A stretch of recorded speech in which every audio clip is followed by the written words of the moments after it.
제105회기 총회 주제는 주여 이제 회복하게 하소서입니다. 총회가 왜 이런 주제를 내놓게 되었을까요? 그것은 한국 교회가 당면한 두 가지 면에서의 위기 때문입니다. 그 하나는 한국 교회가 전면적인 비판에 직면해 있기 때문입니다. 그리고 다른 하나는 코로나19로 인한 위기 때문이고, 이것으로 인한 여러 가지 압박과 교회의 굉장히 어려운 지경에 이르러 있기 때문입니다. 근래에 한국교회의 신뢰와 이미지는 추락을 거듭하고 있습니다. 교회의 신뢰와 추락과 더불어서 코로나19의 여파로 인한 교회의 위기는 회복에 대한 염려와 두려움을 갖게까지 하게 되었습니다. 이에 따라서 이 교단 총회에서는 이 교회 내적으로 경험하고 있는 이 위기 상황과 함께 더불어서 전 세계적으로 생명의 위협과 경제적인 위기에 처한 이 현실 속에서 하나님의 전적인 은총이 없이는 이것을 극복할 수 없겠구나라는 생각을 하게 되면서 교회와 신앙의 회복이 필요하다고 하는 생각과 또한 사회와 국가의 회복을 바라면서, 그리고 또한 더 나아가서 세계와 만물의 회복이 필요하다는 것을 깊이 통감하면서 주여 이제 회복하게 하소서라는 주제를 정하게 되었습니다. 같은 맥락 속에서 교단 총회 교육자원부에서는 제105회기 총회 교육 주제를 주여 복음으로 회복하게 하소서로 정했습니다. 복음을 담되 회복의 방점을 찍는다라는 것입니다. 여기서 우리가 기억해야 할 것은 회복의 주체는 하나님이시라는 것입니다. 그러하기에 우리는 먼저 하나님을 의지하고 그의 긍휼하심을 바라며 기도하는 마음으로 회복을 소망해야 할 것입니다. 그러나 그 방향은 복음에 두어야 한다는 것이 저희가 이러한 주제를 정하게 된 배경입니다.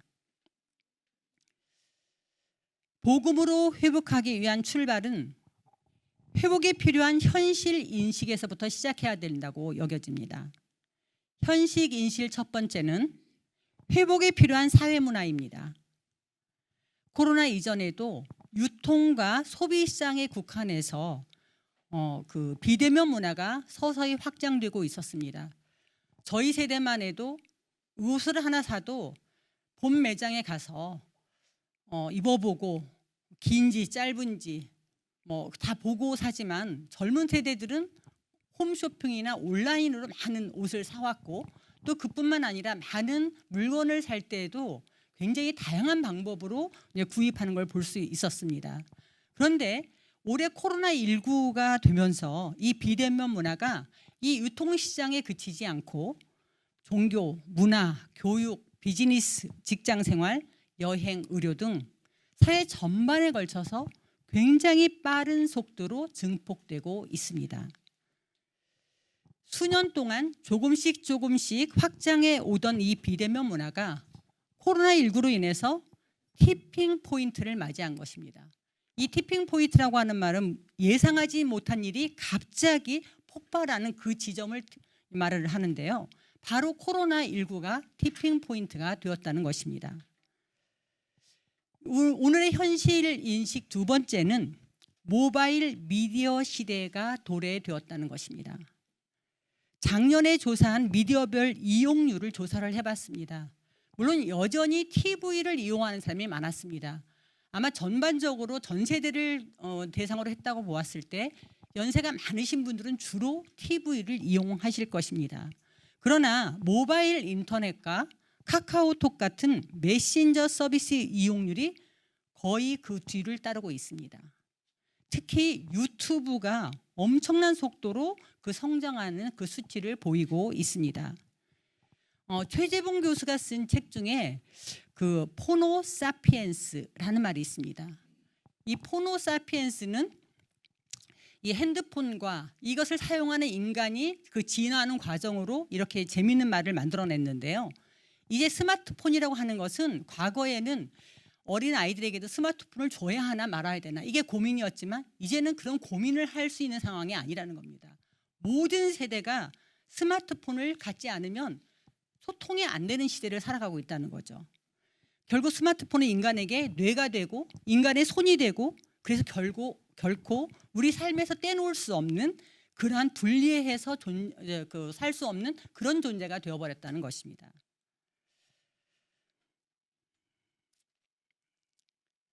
복음으로 회복하기 위한 현실 인식 두 번째는 회복이 필요한 한국교회입니다.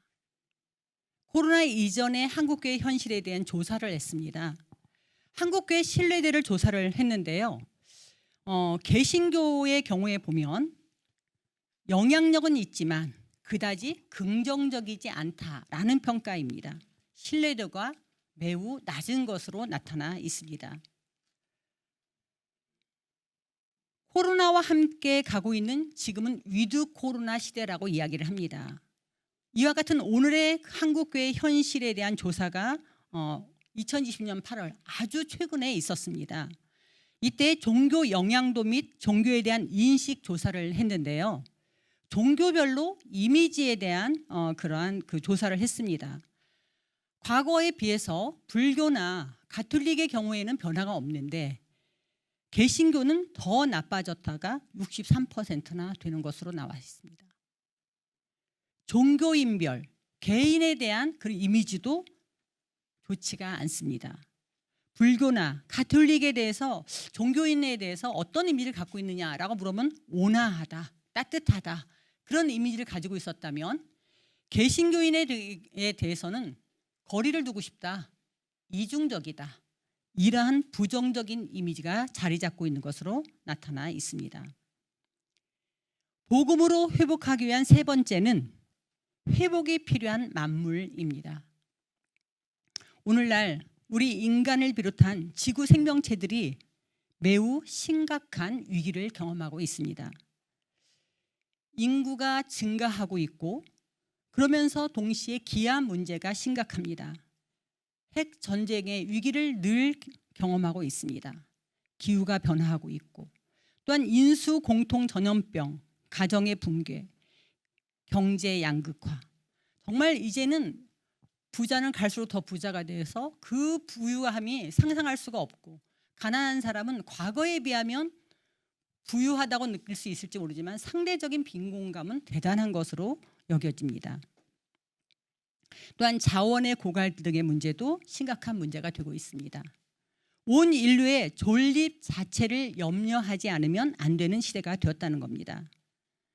이러한 위기의 원인은 여러 가지가 있겠지만 결국은 인간의 타락과 관련이 있겠다라는 생각을 하게 됩니다. 하나님과의 관계가 깨어지고 그러다 보니 인간과 인간의 관계가 깨어지고 인간과 자연의 관계가 깨어지고 공동체와 공동체가 국가와 국가의 모든 관계 파괴에서 바로 이와 같은 위기가 발생되었다라고 보는 것입니다. 코로나19로 인한 이 팬데믹 현상 정말 상상도 할 수 없는 일들이 올해 2020년 사실 2020년이라고 하는 이 그 숫자가 주는 의미가 굉장히 컸습니다. 그러니까 그 이전에 우리가 많은 10개년 비전, 5개년 비전을 세울 때 2020년에는 우리가 이렇게 하겠다라는 정말 큰 꿈을 갖고 시작한 한 해였습니다. 같은 글자가 같이 시작하고 그리고 또 하나의 10년이 시작하는 그런 시점이었기 때문에 많은 사람들이 기대감을 가졌는데 그 기대감에 정말 찬물을 끼얹는 이 코로나19는 우리가 사람이 할 수 있는 일이 도대체 무엇인지를 다시 생각해보는 그런 계기가 되었다고 생각하는데요. 결국 이와 같은 팬데믹 현상도 우리가 정확하게 말할 수는 없으나 대체적으로 말씀을 하시는 것이 인간의 탐욕으로 인한 그 서식지를 빼앗긴 동물들과 인간들의 생활 영역의 구분이 모호해져서 점점 더 인수 공통 전염병이 생기게 되고 그 중에 하나가 코로나19일 것이다 라는 것이 대체적인 중론입니다. 이 같은 지구적인 위기는 개인적인 차원에서의 회개와 회심을 요구합니다. 그러나 여기서 그쳐서는 안 되고 개인의 회개와 회심에 의해서 내가 속한 공동체가 변하고, 근데 그 공동체가 가정 공동체이고 그리고 신앙 공동체이고 그리고 우리들의 조금 더 넓혀 나가는 그런 공동체들이 변화되고, 이러한 유대 관계를 통해서 온 사회가 변화되고, 그리고 이런 변화가 만물을 새롭게 하는 곳까지 이르러야 결국 회복의 역사가 일어나겠다라는 생각입니다. 여기까지 가려고 생각한다면 사실은 이것은 우리가 할 수 있는 일이 아니라 주님의 역사하심이 필요하다는 거고요. 우리가 원하는 이 샬롬의 세계는 우리의 삶으로 되는 것이 아니라 우리는 우리의 일을 하지만 하나님이 하셔야 되고, 결국은 전적으로 하나님의 은혜 안에 있다라는 생각이 들기에 주여 복음으로 회복하게 하소서라고 우리가 외칠 수밖에 없는 이유가 되는 것입니다. 우리가 지금까지 살펴본 이 현실 인식 가운데 우리의 사회와 교회와 그리고 세상과 만물이 회복되기 위해서는 어떻게 하면 좋을까? 그것은 복음이라는 본질을 회복해야 한다라는 것입니다. 복음의 핵심이 회복이기 때문입니다. 이제 우리가 핵심 주제어라고 할 수 있는 이 복음과 회복의 의미를 잠시 살펴보려고 합니다. 복음의 의미를 찾아보면 먼저 복음은 유앙겔리온, 기쁜 소식을 의미합니다. 그리스 로마 문학 속에 나타난 복음이란 말을 보면 새로운 황제가 탄생하거나 등극하고 그런 그 선행과 관련된 정치적인 용어로 사용되었습니다. 그런가 하면 유대 문학 속에서는 그 유앙겔리조마이, 이 말이 여호와가 자기 백성을 구하러 오신다라는 사실을 선포할 때 사용된 것으로 나타납니다. 이 복음은 그 어원이나 사용 용도로 볼 때 결국은 예수 그리스도가 인간의 구원을 위해 가르쳐준 기쁜 소식, 이것이 바로 복음의 참 의미이고, 그리고 이것은 곧 뭐냐면 예수 그리스도 자신을 예수 그리스도 자신이 바로 복음이고, 그리고 예수 그리스도가 가르쳐 주신 모든 가르침 자체가 복음이다, 이렇게 생각하시면 될 것 같습니다. 그렇다면 복음의 의미를 알려면 우리가 예수 그리스도가 누구인가를 알아야 되겠고, 또한 예수 그리스도가 무엇을 가르쳤는가를 알아야 될 것이라고 여겨지는데요. 그러면 예수 그리스도는 누구인가? 예수님에 대해서 설명할 수 있는 것은 너무나 많지만 가장 기본적인 내용은 뭐냐면 우리의 구원자가 되신다는 사실입니다. 그러면 우리의 구원자 되신 예수 그리스도는 무엇을 가르쳤습니까? 많은 것을 가르쳤지만 결국은 하나님 나라의 기쁜 소식을 가르쳤다라고 볼 수 있습니다. 따라서 예수 그리스도의 복음은 인간 개인을 구원할 뿐만 아니라 공동체를 하나님의 통치와 주권과 뜻이 드러나는 하나님 나라로 변화시키는 능력입니다. 그러면 이제 회복의 의미를 한번 알아보도록 하겠습니다. 그래, 먼저 구약에서 말하는 회복의 의미는 무엇인지 알아보도록 하겠습니다. 회복하다, 아포카티스테미는 이전의 상태로 돌이키다 라는 의미입니다. 이 구약 성경에서 이 단어는 직위나 생기를 되찾거나 쇠퇴하였던 권세 혹은 빼앗긴 국권이나 영토 등을 이전의 상태로 복귀시키는 것을 말합니다. 이사야는 유다의 지도자들이 처음과 같이 하나님의 뜻을 지상에 실현하는 자로서의 책임적 존재로 돌아서는 개혁이 있어야 함을 선포하며 이 단어를 사용했습니다. 회복의 의미 찾기 두 번째는 구약에서 회복의 원리가 어떻게 진행되는지를 통해서 살펴보도록 하겠습니다. 주제 말씀이 에스라 10장 1절과 12절 말씀입니다. 이 에스라 10장 1절과 12절 말씀에 보면 회복의 원리에 대해서 잘 나와 있는데요. 에스라가 한번 읽어보도록 하겠습니다. 같이 한번 봅니다. 에스라가 하나님의 성전 앞에 엎드려 울며 기도하여 죄를 자복할 때에 많은 백성이 크게 통곡하매 이스라엘 중에 백성의 남녀와 어린아이의 큰 무리가 그 앞에 모인지라. 모든 회중이 큰 소리로 대답하여 이르되 당신의 말씀대로 우리가 마땅히 행할 것이니이다. 이 에스라 10장 1절과 12절 말씀에는 회복의 원리가 제시되어 있습니다. 그 첫 번째는 하나님과 친밀한, 그래서 각성되어 있는 지도자들에 의해서 공동체가 회복되었다는 것입니다. 결국은 뭐냐면 지도자에게서 이 일이 시작되었다라는 것입니다. 여기에 모이신 모든 분은 다 지도자이시지요. 그렇다면 우리 바로 나로부터 이 일을 시작할 수 있겠구나라는 생각을 해볼 수 있는데요. 에스라는 제사장이었고 학사였습니다. 그런데 이 에스라를 정체성을 말한다면 하나님과 정말 친밀한 사람이었다는 겁니다. 그리고 하나님께 철저히 의탁되었고 헌신된 사람이었습니다. 포로에서 돌아온 이 에스라는 자신이 먼저 여러분 회개하십시오가 아니라 자신이 먼저 하나님의 성전 앞에서 울며 기도하여 죄를 회복했다는 것입니다.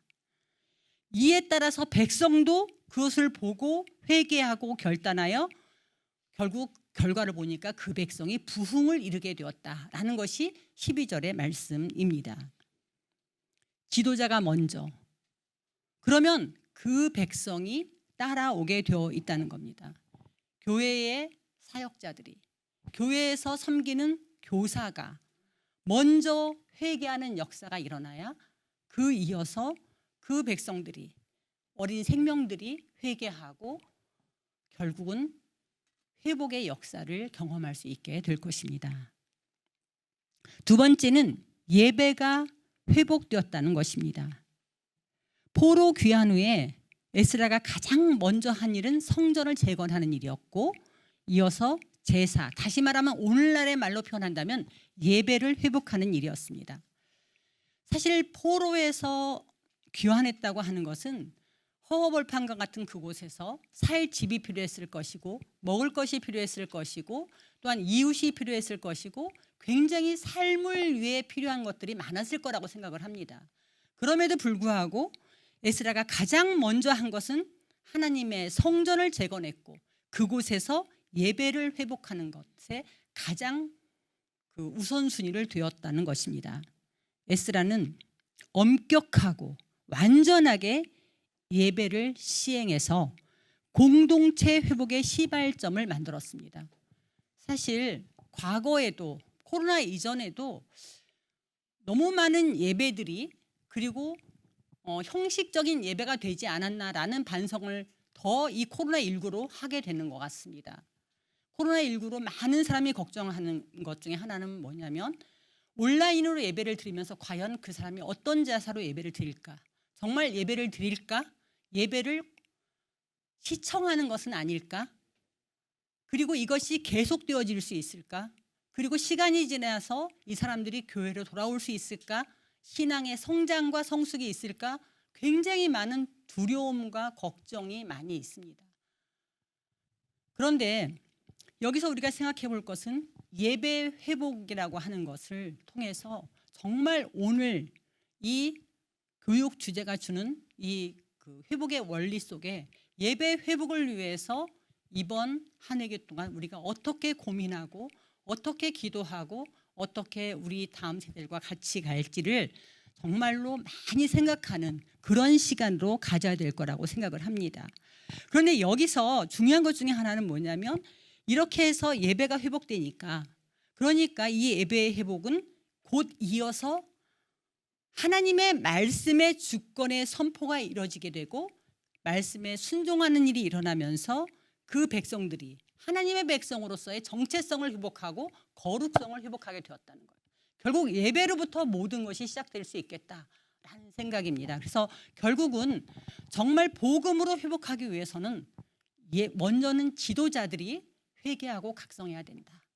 그리고 두 번째는 예배를 회복해야 된다라는 것입니다. 자, 세 번째는 말씀 신앙이 회복되었다는 것입니다. 말씀을 공동체의 가장 높은 자리에 두게 됩니다. 사실 기도와 말씀은 같이 가야 하는 것이라고 생각합니다. 우리가 흔히 기도 없이 어떻게 하루를 살아갈까라고 생각하는 사람들도 기도 따로 말씀 따로 생각하는 경우도 있는데, 이것은 기도를 바로 하기 위해서는 말씀에 근거한 기도가 되어야 되고 말씀에 근거한 예배가 되어야 하고, 또 반대로 이 예배가 말씀을 우리에게 정말 각성하게 하고 깨닫게 하고 말씀대로 살게 하기 때문에 이것은 같이 가야 하는 것이다 라는 생각이 듭니다. 결국은 이 에스라의 회개로부터 시작해서 예배의 회복과 말씀 신앙의 회복됨으로 이스라엘 공동체가 회복되었고 부흥을 이루게 되었다고 하는 것이 구약이 우리에게 주는 회복의 원리입니다. 이제 신약에서 회복의 원리와 의미를 찾아보도록 하겠습니다.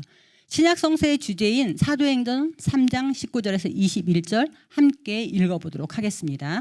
그러므로 너희가 회개하고 돌이켜 너희 죄 없이 함을 받으라. 이같이 하면 새롭게 되는 날이 주 앞으로부터 이를 것이요 또 주께서 너희를 위하여 예정하신 그리스도 곧 예수를 보내시리니 하나님이 영원 전부터 거룩한 선지자들의 입을 통하여 말씀하신 바 만물을 회복하실 때까지는 하늘이 마땅히 그를 받아두리라. 아멘. 예, 신약에서 회복의 의미와 원리를 찾아볼 텐데요. 그 첫 번째를 보면 회개하고 돌이키라. 회개하고 돌이키라. 결국은 구약의 말씀과 같은 말씀입니다. 회개는 하마르티아라고 하잖아요. 방향을 바꾸는 것으로 마음이 변화되는 것을 의미합니다. 여기 또한 돌이키라라는 말은 회개에 뒤따르는 행동을 의미하는데요. 결국은 하나님을 향해서 돌아서라는 의미입니다. 결국 여기서 회개하고 돌이키라고 하는 것은 각각 따로 해석해도 되지만 이것은 이중적인 명령과 강조라고 볼 수 있습니다. 신약에서 우리가 말하는 이 회개하고 돌이키라는 말, 이것은 구약의 말씀과도 함께 매칭이 된다는 걸 볼 때 모든 회복의 출발점은 회개로구나, 그래서 돌이키는 것이구나 하는 것을 알 수가 있습니다. 이렇게 우리가 회개하고 돌이키면 새롭게 되는 날이 온다는 것입니다. 새롭게 된다는 말은 숨 돌릴 새, 숨 쉴 수 있는 때, 휴식의 틈이라는 의미가 있습니다. 회개하고 죄 용서받고 영적으로 새롭게 되는 것이 회복되는 때라는 의미입니다. 신약에서 회복의 의미 찾기 세 번째는 개인이 회개하고 돌이킴으로 새롭게 되는 날이 임하게 되면 결국은 예수 그리스도로 말미암아 만물이 회복되는 데가 이른다라는 것입니다. 사실 만물의 회복은 예수 그리스도께서 이 땅에 오심으로 이미 시작을 됐습니다. 그러나 그 완성은 마지막 때에 이룰 것이고 오늘 이 땅을 살아가는 하나님의 백성들이 이 일에 사명을 가지고 감당해 나가야 될 부분입니다. 예, 이제 복음으로 회복되는 기독교 교육으로 넘어가겠습니다. 이제 지금까지 저희가 교육 주제를 살펴봤는데요. 사실 많은 부분들을 좀 더 자세하게 설명하고 싶은 마음도 있었으나 온라인으로 진행이 되는 상황이고 또한 그 다음 많은 그러한 그 주제들에 대한 심포지움 이런 것들을 통해서 여러분들이 또 생각할 거리가 있다고 여기기 때문에 간략하게 설명을 드렸고, 그러면 이 복음으로 회복되는 이 기독교 교육은 어떻게 적용이 되어야 되는지에 대해서 살펴보도록 하려고 합니다. 적용 부분이라고 볼 수 있는데요. 먼저 복음으로 회복되는 기독교 교육의 목적은 이렇습니다. 모든 세대로 하여금, 여기서 교육의 대상을 누구로 할 것인가, 그것은 모든 세대라는 겁니다. 다음 세대만이 아니라 정말 모든 세대, 여기에서 노년에 이르기까지 그 사람이 지도자이든 성도이든 소신자이든 모든 세대로 하여금 성령의 역사를 통하여 예수 그리스도의 복음으로 하나님의 사람이 되어 회복이 필요한 자신과 이 시대의 사회 문화와 교회와 만물에 대한 현실을 알고 복음의 참 의미를 깨닫고 본질로 돌아가 복음으로 개인과 공동체 그리고 만물의 회복을 위해 삶 속에서 헌신하도록 돕는 데 있다. 이것이 이제 이번 그 복음으로 회복되는 기독교 교육의 목적입니다. 교육은 목적 지향적인 행동입니다. 기독교 교육의 본질은 복음으로 돌아가는 것이라고 말씀을 드렸는데요. 그렇다면 우리가 복음으로 돌아가 복음으로 개인과 신앙 공동체와 만물을 회복해 나가겠다고 하는 의지를 이 교육 목적에 담은 것입니다. 그러면 이 교육 목적을 구체적인 교육 행위를 통해서 구현되도록 그렇게 설정한 것이 교육 목표입니다. 그러니까 교육 목적이 더 큰 거고 그것을 구체화시키는 것이 교육 목표라고 볼 수 있는데요. 이 복음으로 회복되는 기독교 교육의 목표는 복음으로 회복되는 나, 우리 만물이 되어야 할 것입니다. 그래서 첫째, 교육 목표 첫 번째는 회복이 필요한 나와 이 시대의 사회 문화와 교회와 만물에 대한 현실을 안다는 겁니다. 두 번째, 복음의 참 의미를 깨닫고 본질로 돌아갈 것을 수용한다. 세 번째, 복음으로 나와 공동체와 만물의 회복을 위해서 구체적으로 결단하고 실천한다라고 정했습니다. 그러면 이것을 가지고 어떻게 이제 교육의 내용을 삼을 것인가 하는 건데요. 교육의 내용은 지금 조금 전에 말씀드린 그러한 교육 목적의 기초에서 이 목적 속에서 교육의 내용을 뽑아내게 되는데요. 복음으로 회복되는 나, 우리 만물이라는 그 목표에 비추어서 첫째 우리 교육 내용으로 삼을 수 있는 것은 회복이 필요한 현실을 아는 것입니다. 먼저는 이미 앞에서 우리가 살펴봤듯이 회복에 필요한 사회문화에 대해서 알고 회복이 필요한 우리 한국교회 어떤 문제가 있는지를 알고 그리고 회복이 필요한 만물에 대해서 아는 것이 필요할 것입니다. 그리고 두 번째는 복음의 참 의미를 깨닫고 수용하는 것입니다. 이 복음에 우리가 복음으로 회복돼야 된다. 우리의 그 본질, 방향성을 분명히 깨닫고 거기를 수용하는 것이고 세 번째는 복음으로 회복을 이루기. 그래 결국은 이걸 삶으로 적용하는 그런 부분으로 나가야 될 것입니다. 그렇다면 복음으로 회복되는 기독교 교육의 교육 방법은 무엇이 되어야 할까? 사실 기독교 교육 방법 중에서 토마스 구름이라고 하는 그 학자가 제시한 그 방법론적인 적용이 오늘날과 같은 이 현실 속에서 우리의 성경으로 나아가는 방법의 가장 유용한 방법이라고 여겨집니다. 그래서 사실 학습자로 하여금 예수 그리스도를 구주로 시인하고 자기를 성찰하는 그 과정을 먼저 겪고 그리고 나서 그의 구속하는 섭리를 믿고 교회와 세상에서 예수 그리스도의 구속적 사랑에 응답하는 삶을 살도록 인도하는 그런 과정으로 그 성경 학습을 하고 활동을 하면 굉장히 유익할 것으로 여겨집니다. 그런데 사실 이 교육 방법이라고 하는 것은 그 발달 단계마다 매우 다르다고 여겨집니다. 영유아 유치부에 필요한 그러한 교육 방법이 다르고 청소년부에 필요한 교육 방법이 다르지 않습니까? 그래서 사실 오늘의 이 시대를 조금 시대 속에서 우리의 다음 세대가 어떤 사람인지를 조금 안다면 교육 방법의 적용에 있어서도 도움이 되겠다 싶어서 다음 세대에 대한 잠시 설명을 좀 하려고 합니다. 사실은 예전부터 X세대다 이런 얘기들을 많이 들어왔는데 오늘의 시대는 G세대. 저는 좀 나이가 들은 세대라서 영어로 마지막 알파벳을 Z라고 배웠어요. 그런데 요즘은 G라고 표현을 하더라고요. 그래서 G세대라고 볼 수 있는데요. 그러니까 이 G세대는 디지털 원주민 세대라는 겁니다. 디지털 원주민이라고 하는 말은 미국의 교육학자인 마크 프렌스키가 2001년에 자신의 논문인 디지털 원주민, 디지털 이민자라는 그 논문에서 처음 사용한 용어인데요. 우리의 다음 세대는 태어나면서부터 컴퓨터나 인터넷이나 휴대전화 등 디지털 기기에 둘러싸여서 성장한 세대라는 겁니다.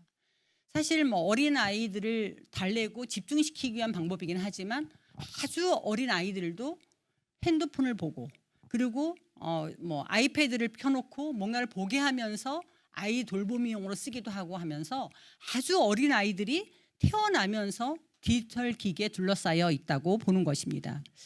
사실 특정 지역의 원주민들이 뭐 자기 나라의 언어나 문화나 그런 것들을 막 습득하려고 노력하는 게 아니라 그냥 생득적으로 자연스럽게 익히듯이 그렇게 우리의 다음 세대는 디지털 습성을 타고났다는 거예요.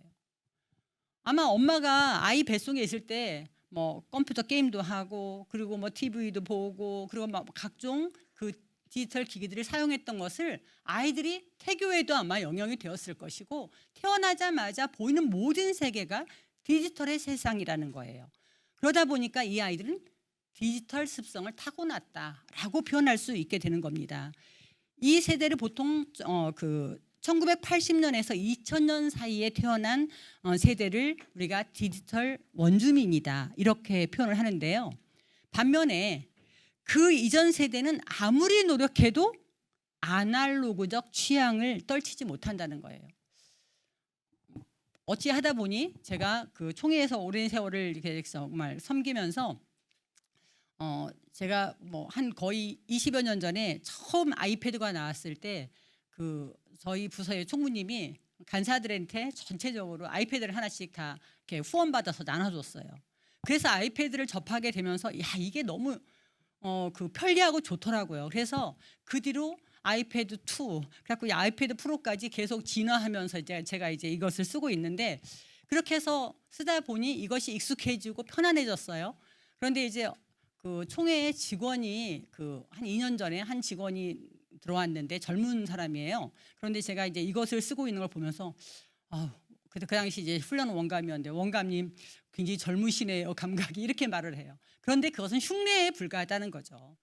저희가 감히 디지털 원주민 세대를 따라갈 수가 없는 거죠.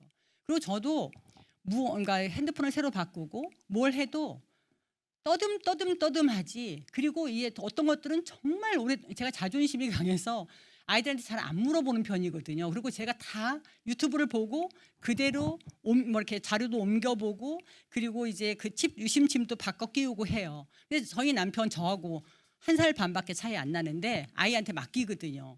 왜냐하면 과거에는 우리가 그 어른들이 아이들에게 가르쳐 주던 시대였다면 지금은 이 디지털 그 원주민 세대가 어른들에게 가르쳐 준다는 거예요. 우리가 아이들의 도움이 없이는 핸드폰도 제대로 못 사용하고 어디 가서 물건도 제대로 못 사는 경우들이 많아요.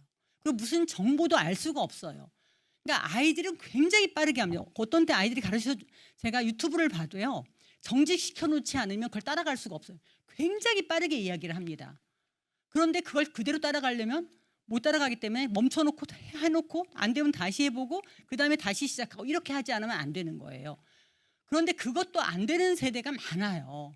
그런데 이제 과거에는 왜 교사를 존중하고 이 뭐 흰머리 어른들을 존중했냐면 이분들의 도움이 없이는 그 다음 세대는 농사 지은 것을 언제 가서 모를 심어야 되고 언제 물을 넣어야 되고 그런 걸 알 수가 없었어요. 농경사회에.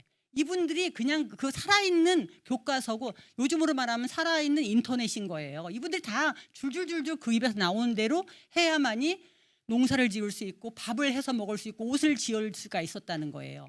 그리고 시대가 지나면서 이분들이 안 가르치면 장을 담을 수도 없어요. 그랬는데 지금 어떻습니까? 다 인터넷이 가르쳐줘요. 그리고 그뿐만 아니라 엄마 아빠가 가르쳐준 것은 이게 정확하지가 않아. 왜냐하면 그 예를 들면 요리를 해도 그 저희 친정 엄마가 가르쳐준 레시피대로 하면 이게 잘 안 맞아요. 왜냐하면 그러니까는 뭐 한 숟갈 넣고 뭘 넣고 하라는데 정확한 계량이 없잖아요. 그런데 인터넷에 백 선생이 가르쳐준 대로 하면 정확해요 맛이. 이번이나 다음번이나 똑같아요. 그러니까 누가 어른들의 존중하는 마음이 사라졌고 교사를 존중하는 마음이 사라진 거예요. 그러면 야 이제 이런 시대에 이 모든 그 뭐 우리가 보는 성경의 이야기들 이런 것들도 아이들이 찾으려고만 하면 인터넷 안에 더 많이 나 있고 그 내용이 우리가 알고 있는 것보다 훨씬 더 정확하고 더 많은 정보를 주고 있다는 거예요. 이런 시대를 우리가 살아가고 있다는 걸 생각해 보면 과연 우리가 정말 교사 노릇을 제대로 할 수 있을까? 사역을 제대로 할 수 있을까라는 거예요. 그럼에도 불구하고 여전히 사람에게서 우리가 소망을 발견하잖아요. 왜냐하면 우리가 아이들을 가르치려고 하는 게 아니라 삶으로 신앙인으로 살아낼 때 아이들이 그것을 통해서 감동을 받는 거예요. 우리가 꼰대가 되어서 나 때는 말이야 그리고 또한 그 과거에 내가 알던 것들이 가장 옳은 거라고 주장한 순간에 많은 것을 잃게 되는 거예요. 그런데 아이들과 좀 더 가까워지려고 노력하고 소통하려고 하고 아이들이 무엇에 고민인지를 우리가 알고 함께 나눌 때 그 간격들이 좁아지는 게 아닌가 생각을 해요. 저는 오늘 아침에 그 신문을 보면서 오다가 요즘은 신문도 잘 보지 않는 세대들이에요. 그런데 저는 어찌 하다 보니 총회에서 일을 하게 되고 그래서 굉장히 오랜 시간 동안에 출근하면서 국민일보를 들고 나와서 한 1시간 동안 꼼꼼하게 봅니다. 그래서 그것이 주는 정말 그 의미가 크다고 저는 생각을 하는데 신문에 보니까 20대 여성의 자살률이 높다는 거예요. 저는 그 말을 듣는데 너무나 가슴이 아팠어요. 저는 제 자신이 여성이고 20대를 살아왔고 제 딸 둘이 20대예요. 그걸 보는 순간에 이게 남의 일이 아닌 거예요. 그래서 정말로 아픈 가슴을 안고 그 내용을 보는데 정말로 이 젊은 여성들이 살기 어려운 시대라는 거예요. 과거에 비하면 그러니까 과거에도 이렇게 젊은 사람들의 자살률들이 꽤 있었지만 20대 여성의 자살률이 최1위라는 거죠. 다른 어떤 세대보다도. 이거는 굉장히 심각한 일이에요. 그러니까 결국은 뭐냐면 이 사람들이 누구냐면 디지털 원주민 세대거든요.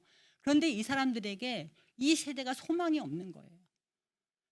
결국은 복음만이 이들을 구원할 수 있고 이들에게 소망이 되어줄 수 있겠구나라는 생각을 해보게 되면서 우리가 교사로서 사역자로서 정말 그 복음으로 회복되는 그러한 이 주제가 단지 한 회기의 주제에 그치지 않고 우리의 삶의 기도가 되고 그리고 우리의 다음 세대를 향한 마음이 되어야 되겠다 이런 생각을 해보게 되었습니다. 이 디지털 원주민 세대를 G세대라고 하는데요. 제너레이션 G. 1995년 이후에 출생한 세대를 특별히 G세대라고 이야기를 합니다. 이들의 가장 큰 특징이 그 디지털 원주민이다라는 건데요. 이들은 최소 하루에 5가지 정도의 디지털을 왔다 갔다 한다는 거예요. 그리고 하루 중에 41% 정도는 컴퓨터나 모바일 기기를 사용하면서 디지털과 연결되어 있는 특징이 있다는 겁니다. 이 G세대의 특징을 보면 굉장히 그러니까 모든 것을 빠르게 원한다는 특징이 있고요. 주의 집중 시간이 짧다는 거예요. 그래서 우리 아마 교회에서 우리 다음 세대를 만날 때도 애들이 15분 20분밖에 안 되는 공과 시간인데도 집중하지 않는다든지 그리고 이제 설교 시간에도 마찬가지가 될 수 있는데요. 그 이유 중에 하나가 뭐냐면 초반 주의 집중 시간은 굉장히 좋은데 그러나 그것이 길지가 않다는 거예요. 그러면 초반에 확실하게 이 아이들의 시선을 돌리지 않으면 나머지 시간은 어렵다. 이런 결론이라고 볼 수가 있습니다. 결국은 이 G세대의 특징을 또 하나를 보게 되면 개인적이고 독립적이고 경제적 가치를 우선시한다라는 겁니다. 그리고 브랜드보다는 상품 자체를 더 중요시 여긴다는 특징이 있고요. 호기심이 많고 의욕이 왕성하고 자신의 의견을 개진하는 데 두려움이 없고 현실을 변화시키고자 하는 의지가 뚜렷한 그런 특징을 지니고 있습니다.